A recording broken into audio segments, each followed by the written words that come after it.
కర్కాటక రాశివారు మాఘమాస వసంత పంచమి సందర్భంగా ఎలాంటి విధి విధానాలు పాటిస్తే అమ్మవారి యొక్క ఆశీస్సులు కలుగుతాయో ఈ వీడియోలో సవివరంగా సంపూర్ణంగా తెలుసుకుందాం. కర్కాటక రాశిలో ఏ నక్షత్రాలు వస్తాయనగా పునర్వసు నక్షత్రంలోని చివరి పదమైన 4వ పదము, పుష్యమి నక్షత్రంలో 4 పాదాలు, ఆశ్లేష నక్షత్రంలో 4 పాదాలు కలిపితే కర్కాటక రాశి. చాలామందికి పుట్టినటువంటి కాల సమయంలో డేటా బర్త్లు లేనటువంటి ఏకైక కారణం చేత పేరు యొక్క మొదటి అక్షరాన్ని అనుసరిస్తూ ఆ రాశిని తెలుసుకొని ప్రయత్నం చేద్దాం. హీ, హూ, హే, హో, డా, డి, డు, డే, డో అక్షరాల వారందరూ కూడా కర్కాటక రాశి జాతకులే. కర్కాటక రాశికి అధిపతి చంద్రుడు. వీరు ఈ వసంత పంచమి రోజున పెరుగన్నము, దద్దోజనము, చక్కెర పొంగళి, తెలుపు వస్త్రాలు, తెలుపు గాజులు, తెలుపు పుష్పాలతో సరస్వతి మాతకు పూజ చేయడం వలన వీరికి మంచి జ్ఞానం కలుగుతుందని చెప్పి గమనించాలి.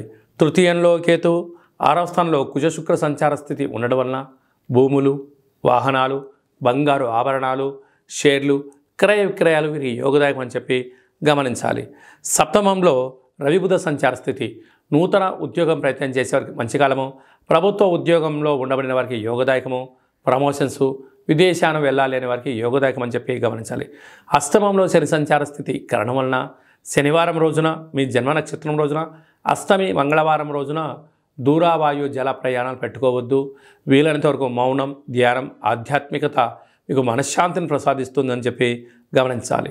భాగ్యస్థానంలో రాహు సంచార స్థితి ఉండడం వలన ప్రేమికులు, భార్యాభర్తలు, పార్ట్నర్షిప్ వ్యవహారాల మధ్య కొద్దిగా మాట్లాడుకుంటూ మౌనంగా ఉంటూ ప్రతిదాన్ని పరిశీలించుకొని మాట్లాడుకోగలిగితే సమస్యలు మీ దగ్గరికి రావని చెప్పి గమనించాలి. రాజ్యస్థానంలో గురు సంచార స్థితి ఉండడం వల్ల వృత్తులు, ఉద్యోగాలు, విదేశీయాన వ్యాపారాలు, లావాదేవీలు, క్రయ విక్రయాలు యోగదాయకం అని చెప్పి గమనించాలి. నీటి వ్యాపారాలు, ఆహార ఉత్పత్తులు, పాల వ్యాపారాలు, రొయ్యల చేపల బిజినెస్ల సేవారంగ కార్యక్రమాలు చేసేటువంటి వారందరికీ కూడా ఇది చాలా మంచి కాలము అని చెప్పి గమనించాలి.